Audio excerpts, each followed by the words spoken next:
abrirem a palavra do Senhor na epístola do apóstolo Paulo aos Romanos.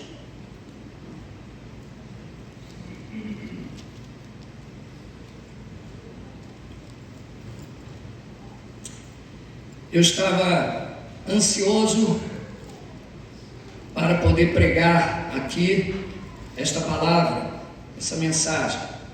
A mensagem que eu trago aqui hoje é uma mensagem antiga, muito antiga. Uma mensagem que transcende toda a nossa compreensão. É uma mensagem que foi anunciada desde o princípio, que se cumpriu há 2000 anos atrás e continua viva até hoje. É uma mensagem que esteve na boca dos apóstolos e dos profetas, que esteve na boca de vários irmãos ao longo da história. A mesma mensagem pregada por missionários em todo o mundo, em países de grande perseguição e nos cantões da floresta amazônica, desde a África até a Ásia. A mesma mensagem pregada por Martinho Lutero, que transformou inclusive a sua própria vida. A mensagem que transformou a vida de Agostinho de Hipona, que transformou a vida de muitos homens, como João Calvino e muitos tantos outros reformadores. A mensagem que mudou a minha vida e a sua vida. É a mesma mensagem que já foi pregada aqui, inclusive recentemente. A mensagem é uma mensagem antiga, mas ao mesmo tempo ela é atual. Eu convido você a abrir em Romanos capítulo 1, versículos 16 e 17, epístola do apóstolo Paulo aos Romanos, capítulo 1, versículos 16 e 17.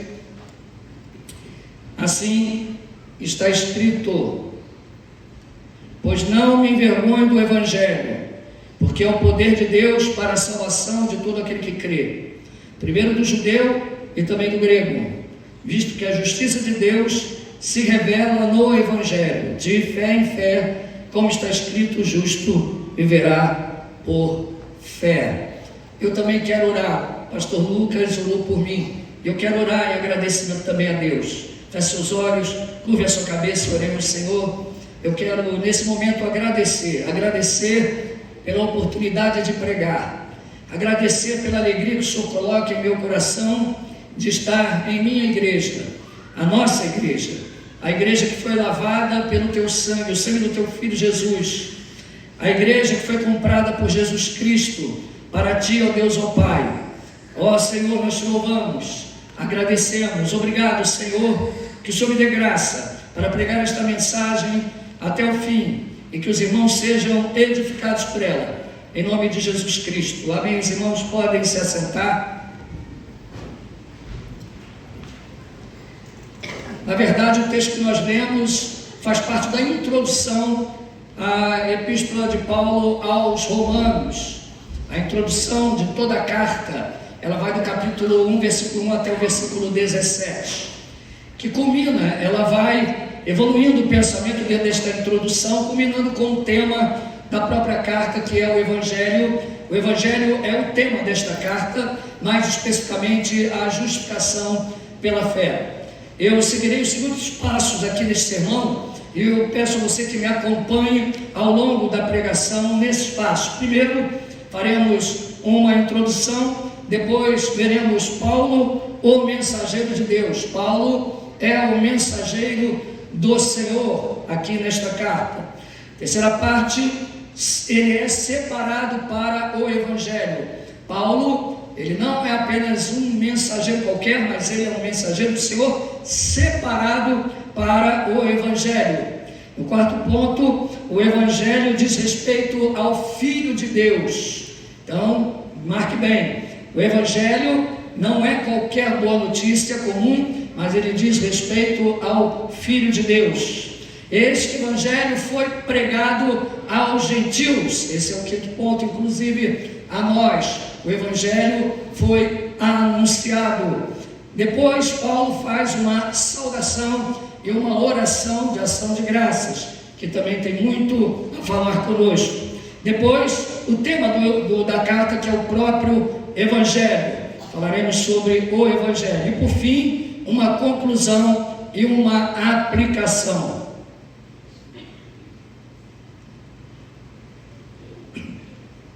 A carta começa da seguinte forma: Paulo, servo de Jesus Cristo. Paulo é o autor desta carta. Ele escreve essa carta entre o ano de 56 e 57 depois de Cristo. Ele escreve essa carta durante a sua terceira viagem missionária. Ele escreve na cidade de Corinto. Como que nós sabemos disso? Porque é mencionado um porto da cidade de Corinto chamado Porto de Cencreia, e também alguns nomes que aparecem nesta carta, como o nome de Gaio e o nome de Erasto, que era o tesoureiro da cidade de Corinto. Paulo escreve e ele mostra o seu desejo de ir até Roma, visitar aquela comunidade de irmãos para uma edificação mútua. Toda vez que nós nos reunimos, há uma edificação mútua entre nós. Compartilhamos de dons, compartilhamos daquilo que Deus nos deu, assim como tenho feito aqui nessa noite, e tenho aprendido muito com vocês também. Quando nós fomos até as regiões do Amazonas pregar o Evangelho aos ribeirinhos e indígenas, nós fomos edificados por eles com os dons e talentos que Deus deu a eles, e também edificamos a eles com a pregação e o ensino do Evangelho, e não somente isso, com os dons que Deus deu aos irmãos que nos acompanharam. Então, toda a nossa reunião, em toda vez que a igreja se reúne, há uma edificação mútua. E esse é o desejo de Paulo. Ele ainda não havia estado em Roma, ele não era o fundador daquela igreja. Ele fundou outras igrejas, mas ele ainda não tinha tido a oportunidade de estar em Roma.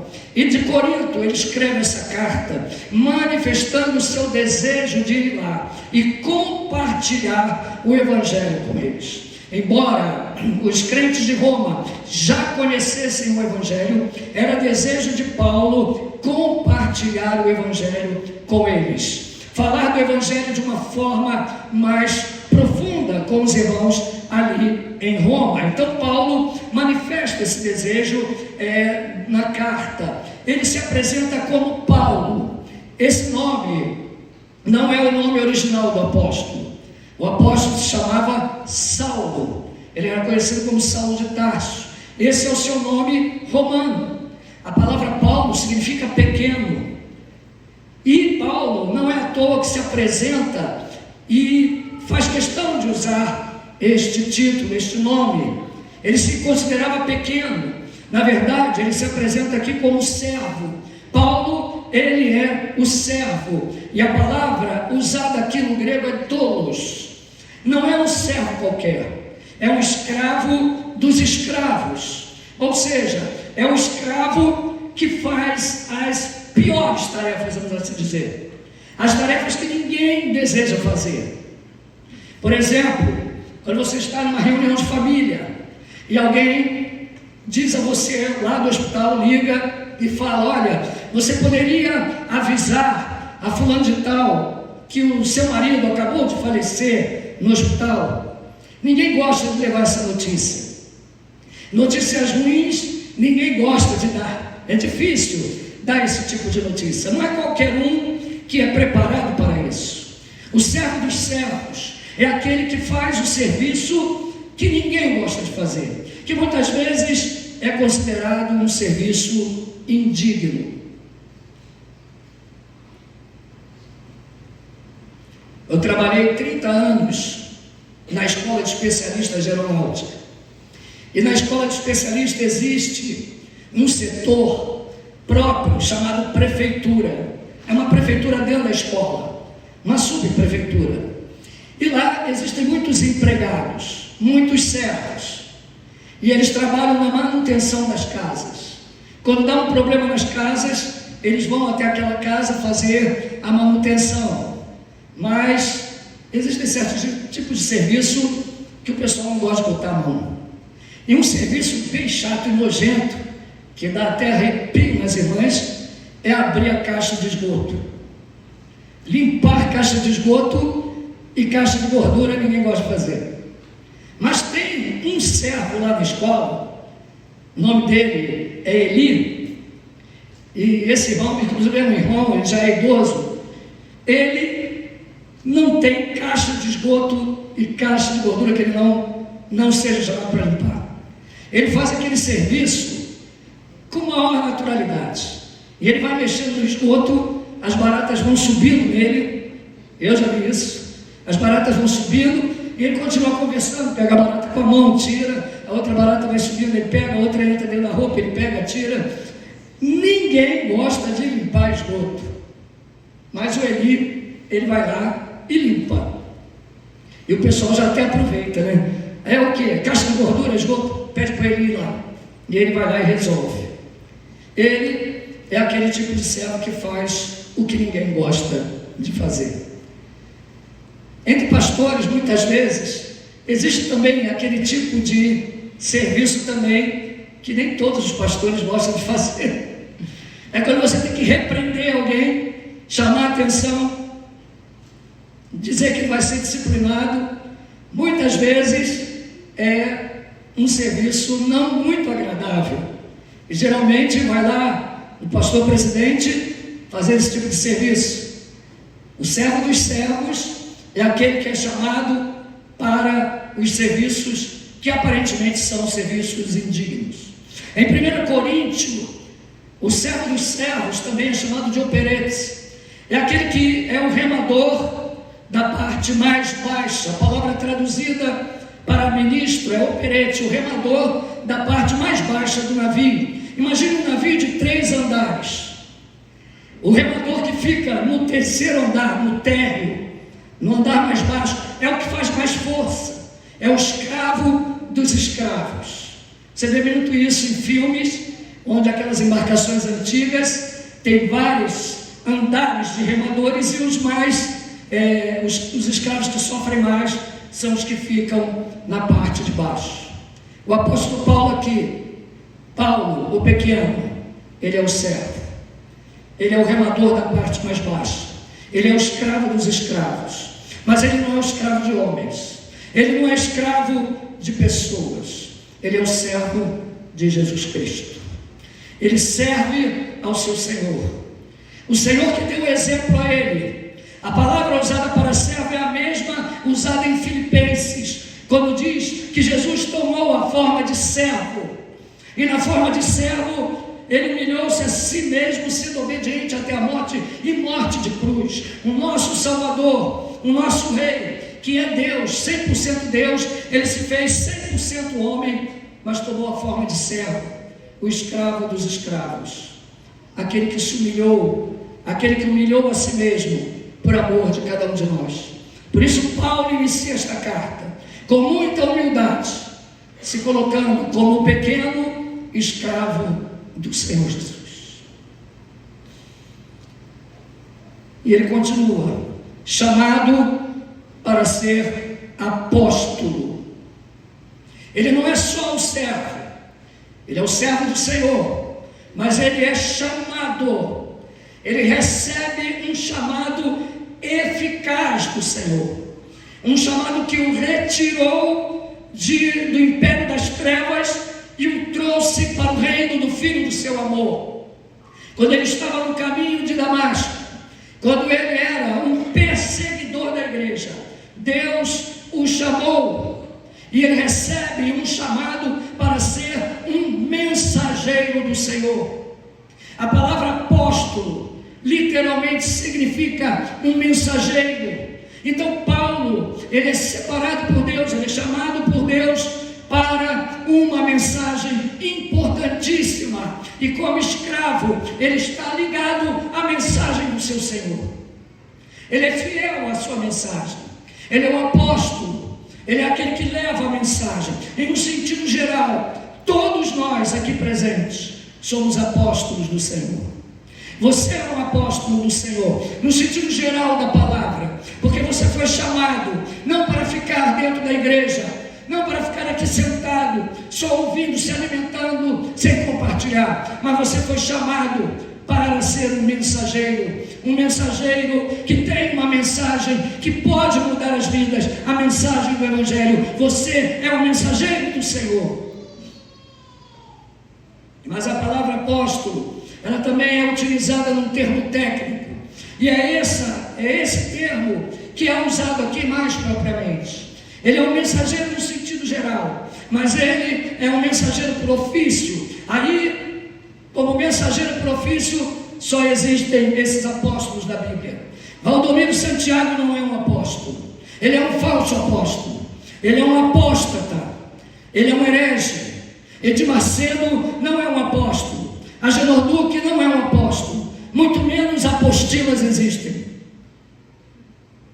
O apóstolo, ele teria que ter algumas credenciais para serem apóstolos.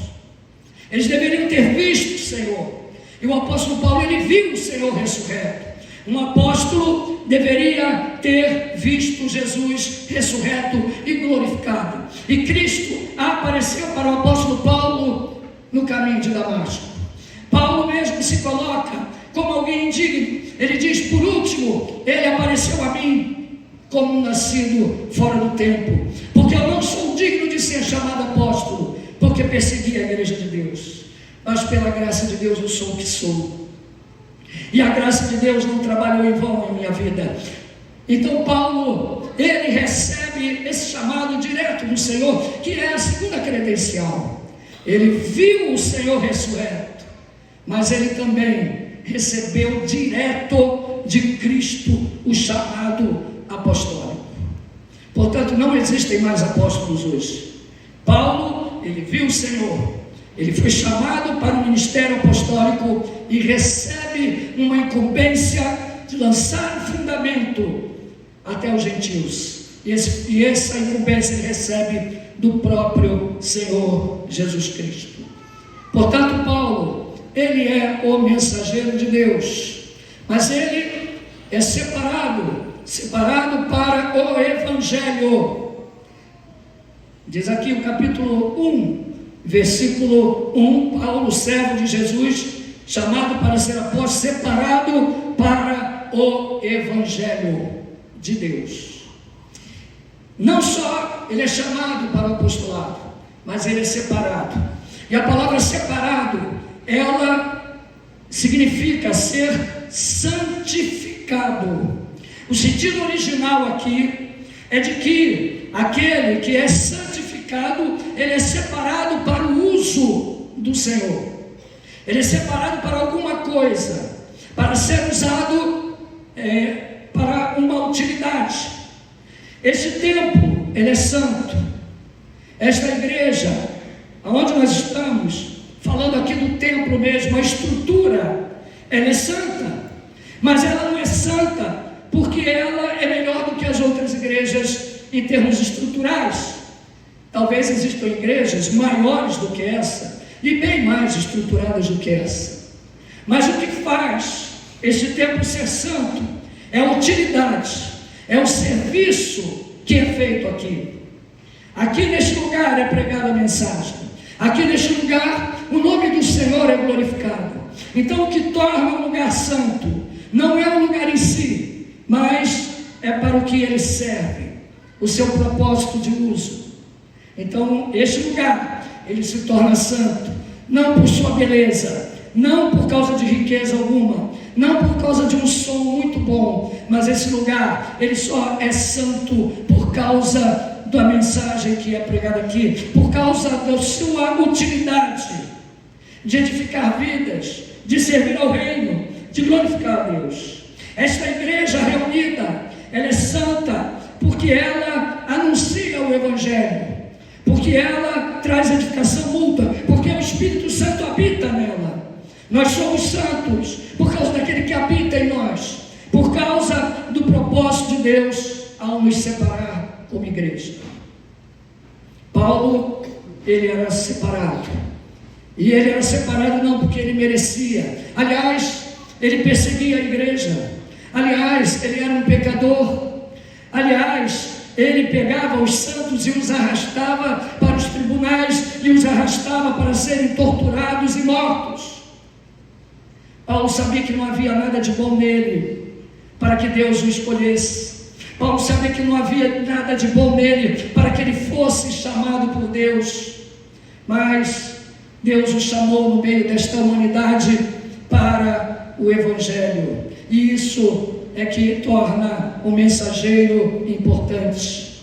Você foi chamado não por algo que havia em você, você foi chamado por Deus não por algum mérito seu, você não foi chamado por Deus porque havia algo em você que fizesse com que Deus olhasse para você e te chamasse. Não foi mérito seu, não foi obras, mas Deus te chamou e te santificou como vaso para o Evangelho de Deus.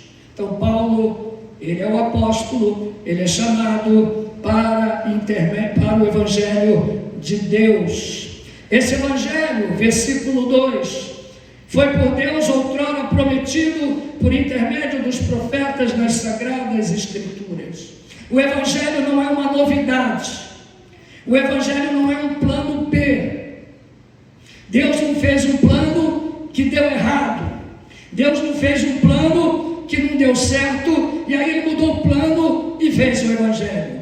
Não, o Evangelho foi anunciado pelos profetas, pelos apóstolos. O Evangelho foi anunciado pelas Escrituras, desde Gênesis, desde o Éden, o Evangelho foi anunciado. O Evangelho é a mesma antiga mensagem, poderosa para salvar. Esse é o Evangelho de Jesus Cristo, esse é o Evangelho pregado por Paulo, o Evangelho prometido pelas Escrituras. Isaías falou de Jesus.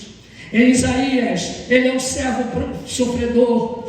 Isaías 53 diz: quem deu crédito à nossa pregação e a quem se manifestou o braço do Senhor, porque ele foi subido como raiz de uma terra seca, não tinha parecer nem formosura, nem algo que o desejássemos, era o mais indigno dos homens, homens de dor, experimentado no trabalho, mas verdadeiramente ele levou sobre si as nossas dores, e nós o reputamos por aflito, ferido de Deus e oprimido, mas ele levou sobre si as nossas enfermidades, ele levou sobre si os nossos pecados. Isaías anunciou o Evangelho, ele falou sobre o Messias.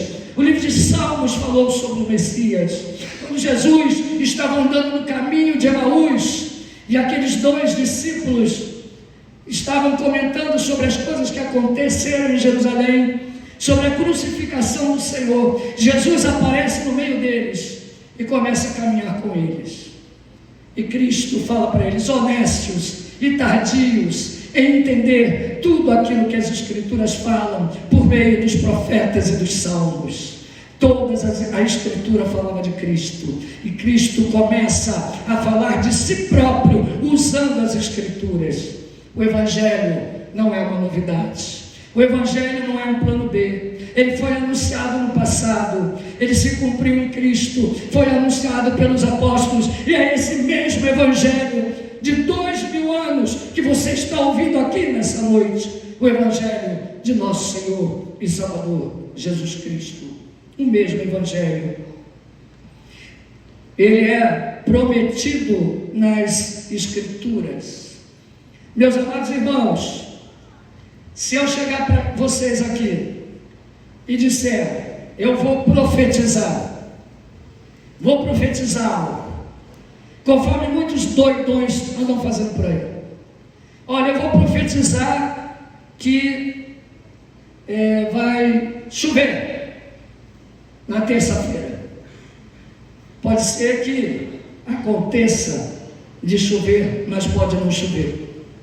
Eu posso dizer que muitas coisas vão acontecer, mas o que é a minha palavra? Como eu posso garantir a minha palavra? É uma palavra humana, é uma palavra de homens, que pode se cumprir ou não, e geralmente não se cumpre. Pior ainda quando eu faço uma promessa. Tolamente eu posso dizer: irmã Maria Ângela, terça-feira eu vou tomar um café com o irmão. E acontece um monte de coisa, e eu ligo: não, Maria Ângela, não dá terça, vamos jogar para quinta. Aí chega a quinta, eu ligo de novo: Maria Ângela, não deu hoje, vamos jogar para sábado. As minhas promessas podem ou não acontecer. Por isso que o apóstolo Tiago com muita sabedoria, ele diz que antes de dizermos, dia tal eu vou em tal cidade ou tal cidade, antes eu deveria dizer, se Deus quiser, eu vou em tal lugar ou outro, porque a nossa vida está nas mãos de Deus, o nosso andar está nas mãos de Deus, não sabemos o amanhã. Porém, quanto a Deus é diferente. Deus, Ele não mente, Ele não é homem para que minta, Ele é compromissado com a sua palavra. Quando Deus promete algo, Ele está preso à sua própria promessa. Então, quando Deus diz que enviaria o seu Filho, quando Deus promete o Evangelho, quando Deus diz e anuncia o Evangelho através dos apóstolos, quando Deus anuncia o Evangelho através dos profetas e dos salmos, o Evangelho se cumpriu, porque ele está firmado na própria palavra do Senhor, e essa palavra não pode voltar vazia.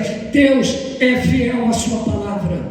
A palavra que eu estou falando aqui, ela não voltará vazia, não porque ela é a minha palavra, mas porque é a palavra do Senhor que está sendo dita, portanto, ela tem força. A palavra de Deus, ela jamais voltará vazia. Então, essa palavra, este Evangelho foi prometido pelo Senhor. Paulo continua e diz, esse Evangelho prometido, versículo 3, com respeito a seu filho, o qual segundo a carne veio da descendência de Davi. Ouvimos muitas pessoas dizerem que pregam o Evangelho. Muitas igrejas dizem, nós pregamos o Evangelho. O Evangelho está no centro da Bíblia. O Evangelho está no centro das Escrituras. Porém, há algo no centro do Evangelho. O coração do Evangelho é Jesus Cristo. O Evangelho fala de uma pessoa. Ele não é uma ideologia. Ele não é apenas uma cosmovisão. Ele não é apenas um pensamento. O Evangelho é o Evangelho de Jesus Cristo. É a respeito de Jesus Cristo. As boas novas são a respeito do Cristo crucificado. Ele está no centro do Evangelho. A cruz é o centro do Evangelho. A cruz é o centro da nossa vida. O Evangelho é o centro da igreja. O Evangelho é o centro da nossa alma. E Jesus está no coração, no cerne deste Evangelho.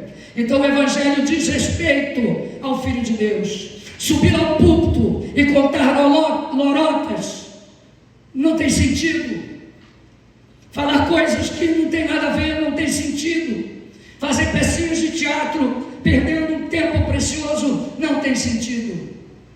Mas o púlpito, ele foi reservado para o Evangelho. E o Evangelho fala de uma pessoa. E essa pessoa é Jesus Cristo. Não existe Evangelho sem Jesus. O Evangelho da prosperidade é maldito. A teologia da prosperidade é maldita. O Evangelho coaching é maldito. O Evangelho de obras é maldito. O apóstolo Paulo diz em Gálatas, se nós ou qualquer outro trouxer outro Evangelho que não seja este Evangelho de Jesus Cristo, seja anátema, seja maldito. Evangelho sem Cristo é um Evangelho maldito, porque ele leva pessoas à perdição. Quantas vezes no discipulado a gente vê, e o meu coração, ele fica cheio de compaixão, de ver pessoas vindo de várias igrejas, que não sabem muitas vezes o que é o Evangelho, não conhecem muitas vezes o básico do básico do básico do básico das Escrituras. Isso não é Evangelho. O que é pregado hoje não é o Evangelho. A igreja precisa do Evangelho. E esse Evangelho é de Jesus, que segundo a carne veio da descendência de Davi e foi designado Filho de Deus com poder, segundo o Espírito de santidade, pela ressurreição dos mortos, a saber, Jesus Cristo, nosso Senhor. Esse Evangelho fala de Jesus, e esse Jesus é 100% homem. Segundo a carne, o verbo que se fez carne, ele é descendente de Davi, ele é rei. É o Evangelho que fala de um Messias. É o Evangelho que fala de um homem sem pecado, chamado Jesus Cristo 100% homem, mas é um evangelho também que mostra um Jesus que é 100% Deus, declarado Filho de Deus com poder pelo Espírito de Santidade, ou seja, o Espírito Santo que o ressuscitou dentre os mortos. Ele é designado Filho de Deus. Então o Evangelho fala desse Cristo que se encarnou, mas também é 100% Deus. O Evangelho fala desta união maravilhosa em uma única natureza: Jesus Cristo homem, Jesus Cristo Deus. Esse é o Evangelho que anunciamos. É o Evangelho que Paulo deseja compartilhar com os romanos. É o Evangelho que nós desejamos compartilhar com vocês em cada noite, em cada culto. É o Evangelho que você deve compartilhar com seus amigos no trabalho, na faculdade, na escola. Esse é o Evangelho que você deve anunciar. É a respeito do Filho de Deus.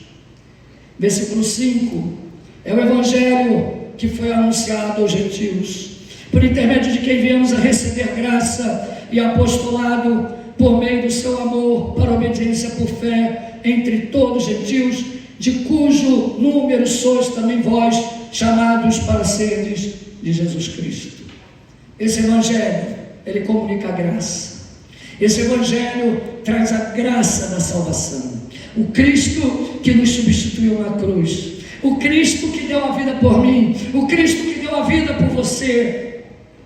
Essa graça que foi anunciada, essa graça que chegou aos quatro cantos da terra, esta graça que não foi anunciada apenas a judeus, mas também a gentios. Irmãos, pensa numa comunidade inclusiva.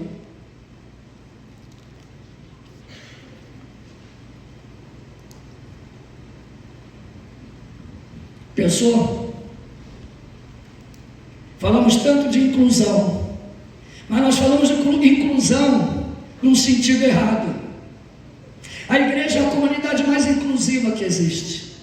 Sabe por quê?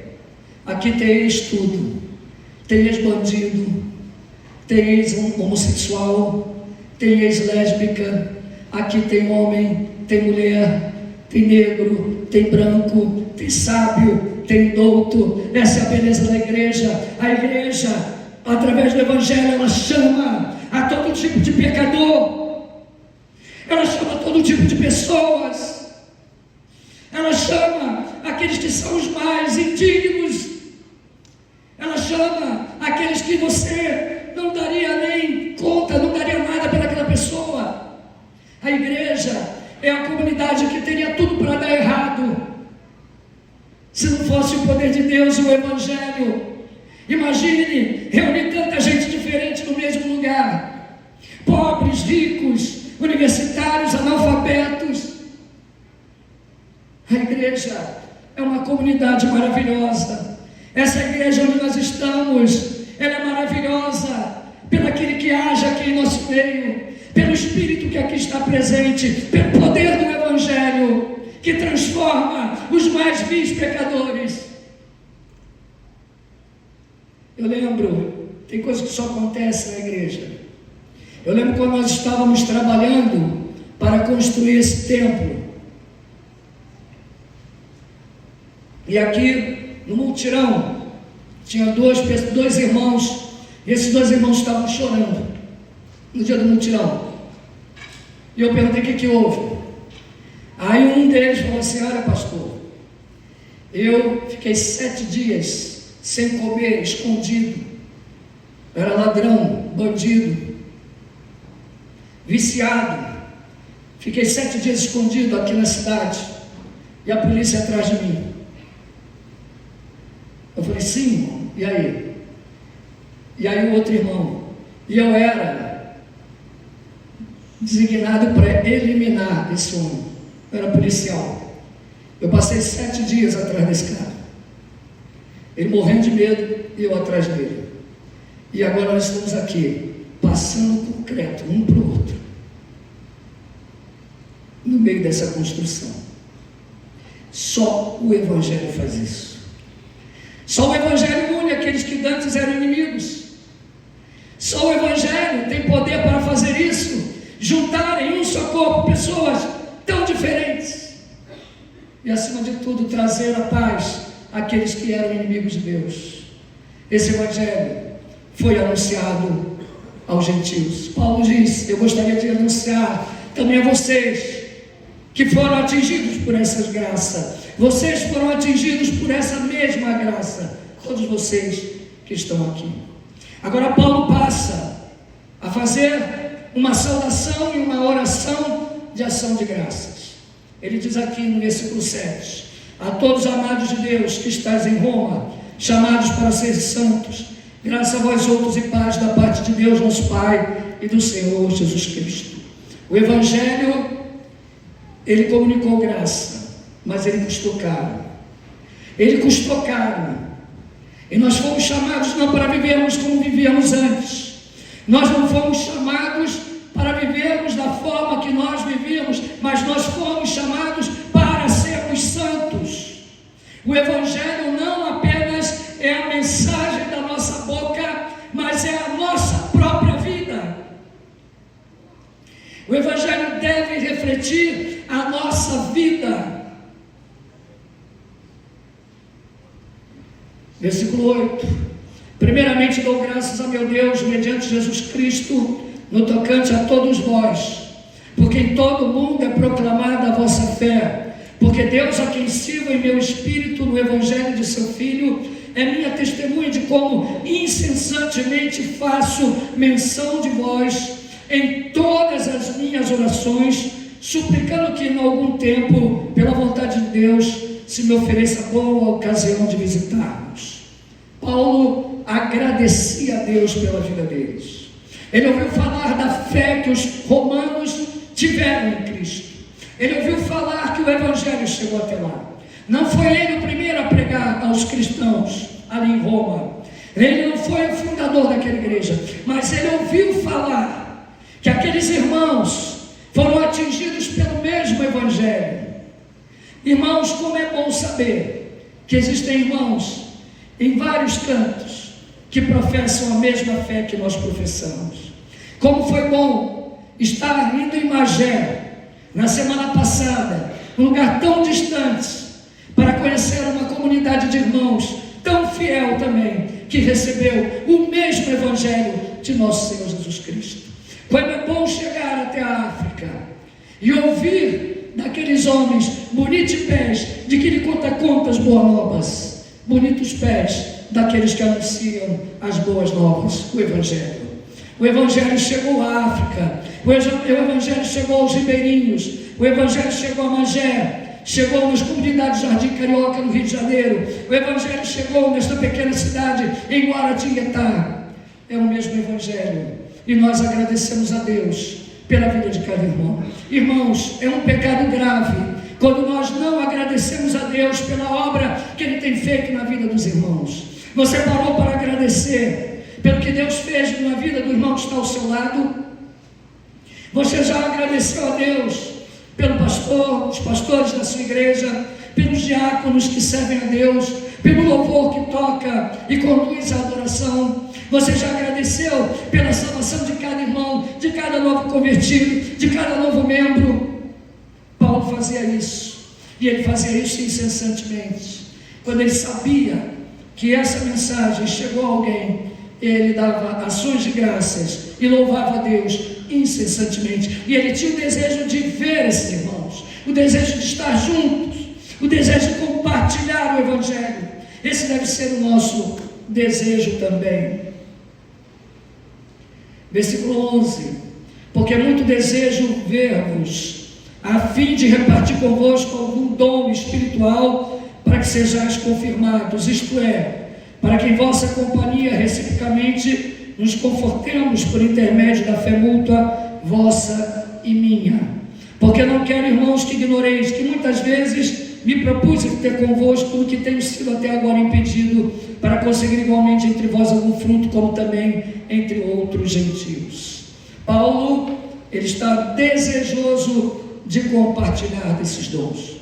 Irmãos, mais uma vez eu digo e friso, é no contexto da igreja que nós somos edificados. Não há outro lugar onde você possa ser mais edificado do que na igreja. Aqui você vem não para consumir, não para apenas receber algo, mas você vem também para dar, especialmente a sua própria vida. Estamos chegando no ápice da carta, estamos chegando no tema, no centro desta introdução, que é o tema da carta. E eu peço a você que preste muita atenção, especialmente nos versículos 14 e 15, porque eles vão introduzir o tema da carta.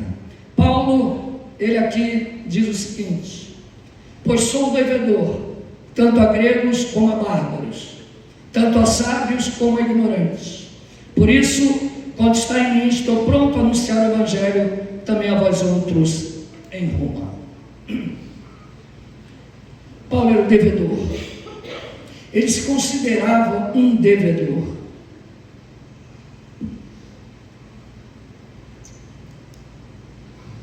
Irmãos, muitos aqui já conhecem a minha história. Eu nasci no dia 11 de junho de 1965. Antes de eu nascer, não havia todos os recursos tecnológicos que há no dia de hoje. E naquela época, minha mãe, uma senhora muito pobre, meu pai também dava um maior duro trabalhando para conseguir o sustento diário. Ela estava grávida e os médicos diziam para ela: você tem que abortar essa criança, você precisa tirar essa criança. Os médicos fazendo os exames, obviamente sem a tecnologia que há hoje, mas eles já perceberam algo de errado na criança e falaram para minha mãe abortar. Os parentes falavam claramente para minha mãe. Os parentes na família do meu pai viravam para minha mãe e diziam: esse menino vai ser um monstro, se você não tirar ele, vai ser um monstro. Minha mãe resoluta foi até o fim. Eu realmente nasci com muitos problemas. Nasci com 1,8 kg. E vocês sabem, quando nasce ainda perde mais peso. Tinha muito menos de 1 quilo. Até meus 5 anos de idade, os meus ossos não desenvolviam. A minha fontanela não fechava, a minha moleira não fechava. Ficou aberta a minha cabeça até os 7 anos. Eu não crescia, vivia no hospital, não saía do hospital. Meu pai tinha que trabalhar, minha mãe ficava sozinha comigo, em casa com a minha irmã, e por várias vezes eu ficava todo roxo, morrendo. Minha mãe me pegava pelo colo e saía correndo pela rua, desesperada, descalça, comigo nos braços, batia na casa do vizinho, deixava a minha irmã, corria, fazia sinal para o táxi, primeiro que passava ela pegava e falava para o médico: corre para o hospital. Ia para o hospital público, morrendo. E quando chegava no hospital, o táxi deixava ela lá e ela começava a chorar e dizia: moça, eu não tenho dinheiro, meu filho está morrendo, pelo amor de Deus. Isso aconteceu várias vezes com a minha mãe, várias vezes. Não era para eu estar aqui, não era.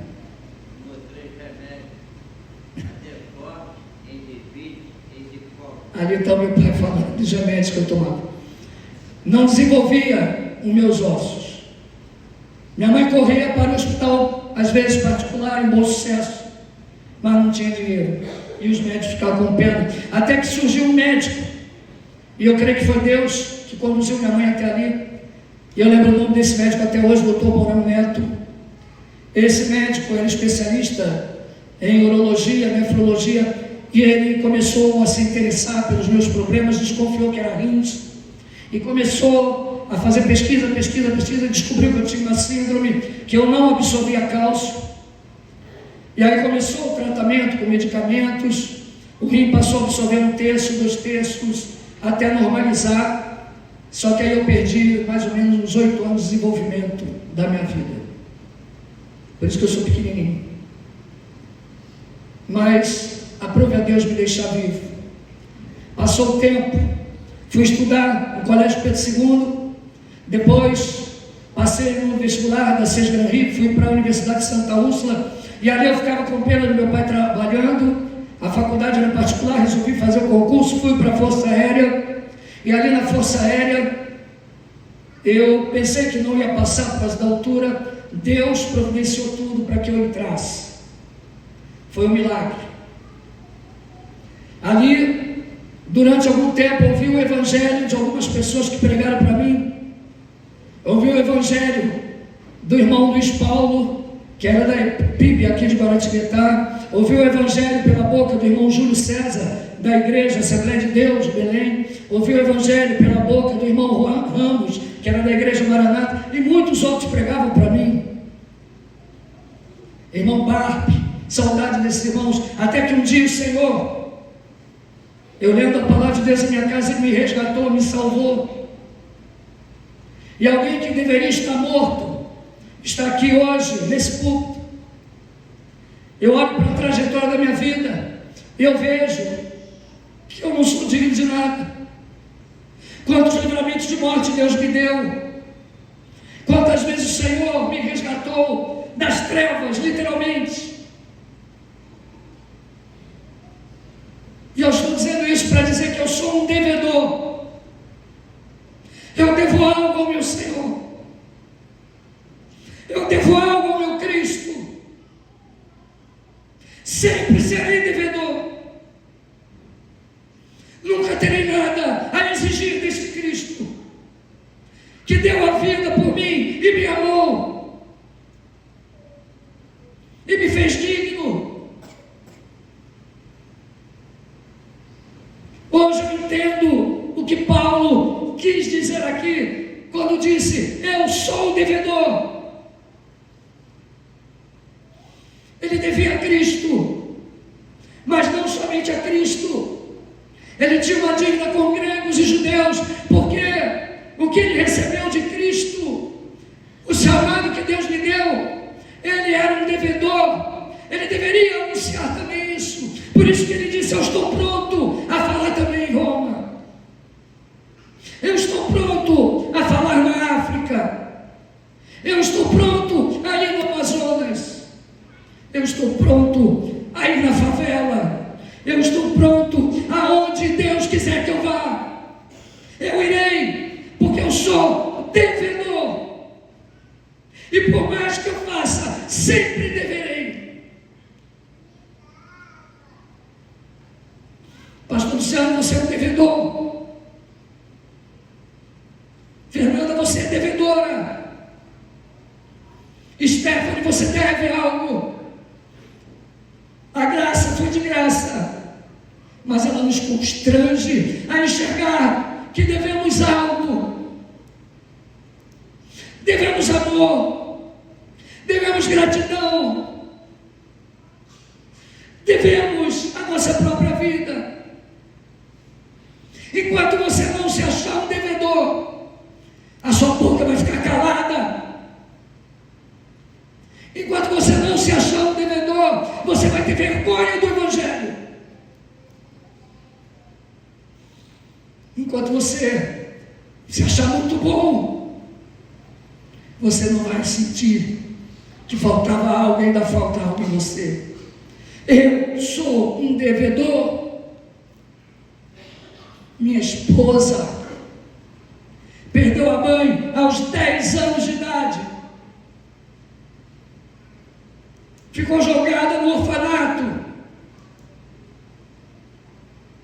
Foi trabalhar de empregada doméstica dentro da escola de especialistas para comprar suas roupas íntimas e algumas coisinhas. Um dia, limpando uma casa, o suboficial virou para ela e disse, a esposa dele, Lúcia, falou: minha filha, você está limpando essa casa, um dia Deus vai fazer você morar numa casa aqui. Ela riu, mas o Senhor a tirou de lá. Ela é uma devedora. Maria Helena é devedora. Ela é devedora. Por isso que ela não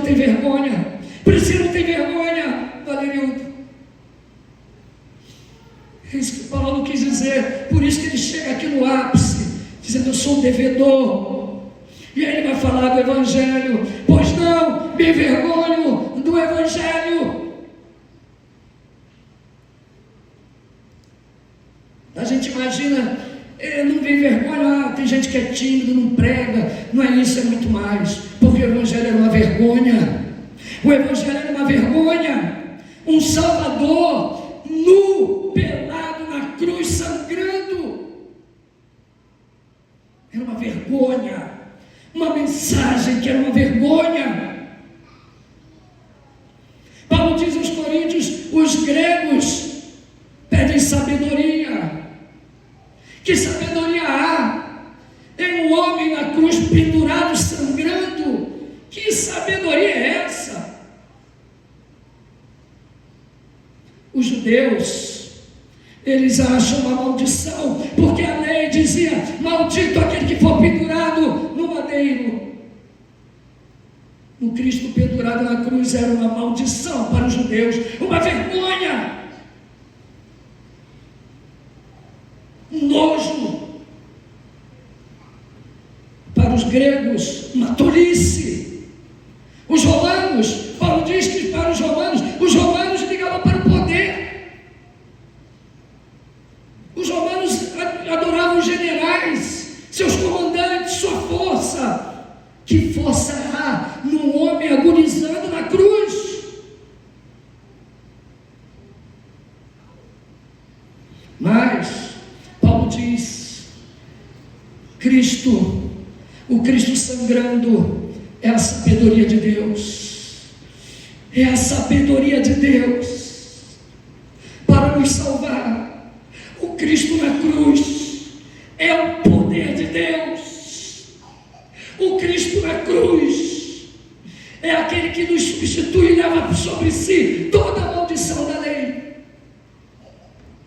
O Cristo na cruz é o poder de Deus para salvar. Paulo diz: eu não me envergonho. Eu não me envergonho do Evangelho. Essa mensagem, ela é muito atual, porque nós vivemos numa época igual àquela, onde o Evangelho que anuncia um Salvador na cruz é uma vergonha. Os artistas da televisão zombam, os ricos zombam, os ímpios tripudiam, os universitários fazem chacota, os ateus dizem que é ilógico, os pregadores da prosperidade distorcem. Mas nós não nos envergonhamos do Evangelho. Da mesma forma, sabe por quê? É porque Paulo diz: ele é o poder de Deus para a salvação. Não existe salvação sem Evangelho. Não há salvação sem Evangelho. Não há motivo de vergonha. Não há motivo de calar a boca. Não há motivo de você ficar quieto. Não há motivo de você deixar de falar. Porque não há salvação sem o Evangelho. Ele é o poder de Deus. Nenhum homem pode se salvar. Nenhum homem pode sair da escravidão do pecado sozinho para ser escravo de Cristo. Não. Ou você é escravo do pecado, ou você é escravo de Cristo. Ou você está preso nas trevas, ou você tem um Senhor agora.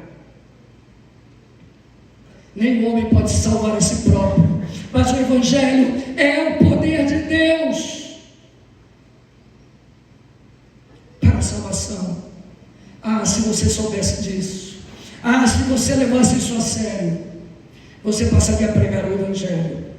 Você não calaria sua boca diante das pessoas que estão ao seu lado e anunciaria o Evangelho, pois tu és devedor. Quero lembrar a vocês que todos aqui são devedores.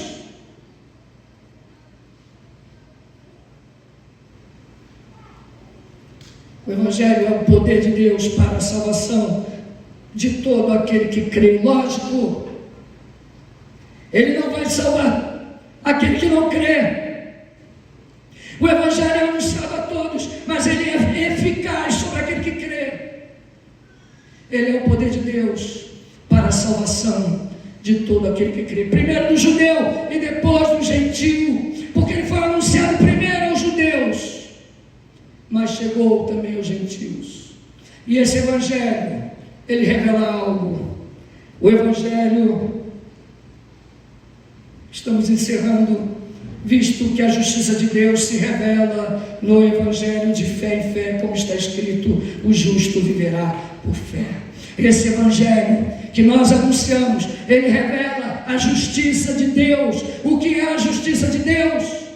É o ato feito por Deus, somente por Deus, o ato monergístico de Deus, que declara o homem justo. A justiça de Deus está revelada no Evangelho. E que justiça é essa? Deus, o Deus justo, o Deus santo, ele salva os homens pecadores através da justiça de Cristo imputada em nós. É isso que o Evangelho revela. Ele revela que esse Deus justo não varreu os seus pecados para baixo do tapete, não. Como um Deus justo pode perdoar pecadores sem deixar de ser justo? A cruz diz tudo. Na cruz a justiça, ela se beija com amor. A ira e o amor se encontram na cruz. A ira de Deus derramada sobre Cristo no meu lugar e o amor dele por mim se encontram na cruz, se beijam ali. A justiça de Deus é revelada no Evangelho, mas de fé em fé. Por que de fé em fé? Porque ela começa com a fé, mas ela continua conduzindo você até o fim pela fé. O justo viverá pela fé. Não desanime, não desista, não volte atrás. Esse Evangelho que te salvou é o Evangelho que te sustenta até o fim. Martinho Lutero foi transformado por esse texto. Esse texto é tão importante que ele é repetido em Hebreus, ele é repetido em Abacuque, ele é repetido em Gálatas, ele é repetido em Romanos. 4 vezes o justo viverá pela fé, como se Deus estivesse nos falando e nos consolando. A fé que te salvou, ela vai te acompanhar até o fim. Confie em Deus. Essa justiça de Deus revelada no Evangelho de fé em fé. Martinho Lutero viveu a sua vida inteira tentando apagar os seus pecados com promessas, com penitências. Ele se feria, ele fazia peregrinações em Roma. Nada resolveu a sua vida, até o dia que ele pegou e abriu Romanos 1 e leu os versículos 16 e 17, e ele descobriu: o justo viverá pela fé. Esse foi o grito da reforma, esse é o grito da nossa alma. Deus não te abandonará, Deus não te deixará. Esse Evangelho é poderoso para salvar do início ao fim da nossa jornada. Como podemos aplicar essa mensagem às nossas vidas nessa noite? Como podemos aplicar o que nós ouvimos aqui? Primeiro, a primeira aplicação que eu posso fazer é que o Evangelho deve ser pregado. Se você entende que é um devedor, se você entendeu que não há salvação sem o Evangelho, que ele é o poder de Deus para salvar, que você não deve se envergonhar do Evangelho, em uma sociedade inimiga da verdade, inimiga do Evangelho, que você abra a sua boca e anuncie o Evangelho. Faça como Paulo: eu sou devedor, portanto estou pronto a anunciar o Evangelho. Eis-me aqui, envia-me a mim. Segunda aplicação. O Evangelho, ele anuncia uma justiça de fé em fé. Portanto, ele deve ser pregado também à igreja. Pastor, nós já conhecemos o Evangelho, mas o Evangelho deve ser o centro do púlpito sempre. Nós não podemos esquecer do Evangelho. Se você entrou aqui hoje desanimado, você entrou aqui hoje cabisbaixo, abatido, com seus próprios pecados, o Evangelho é a solução para você. Porque ele diz que esse mesmo Evangelho conduz a sua vida de fé em fé até o fim. Confie em Deus e não desista. Vamos nos colocar de pé.